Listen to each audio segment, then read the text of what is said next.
ஆப்கானிஸ்தானின் வடக்கு மாகாணமான குண்டூஸில் நேற்று இரவு ஏற்பட்ட நிலநடுக்கம் பெரும் உயிர் சேதத்தை ஏற்படுத்தியுள்ளது.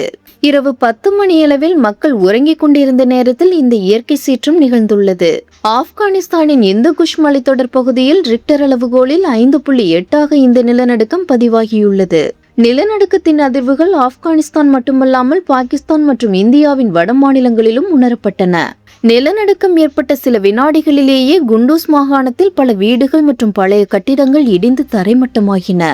கட்டிட இடிபாடுகளில் சிக்கி இதுவரை 8 பேர் உயிரிழந்துள்ளனர். பலி எண்ணிக்கை மேலும் உயரக்கூடும் எனவும் அஞ்சப்படுகிறது.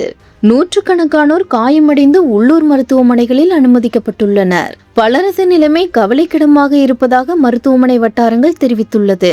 மலைப்பாங்கான பகுதிகளில் நிலச்சரிவு ஏற்பட்டுள்ளதால் போக்குவரத்தும் துண்டிக்கப்பட்டுள்ளது.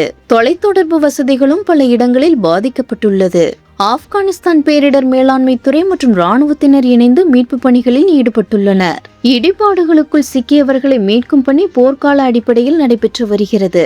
பாதிக்கப்பட்ட மக்களுக்கு தேவையான உணவு மற்றும் மருத்துவ உதவிகளை வழங்க தன்னார்வ அமைப்புகள் முன்வந்துள்ளன என்பது குறிப்பிடத்தக்கது.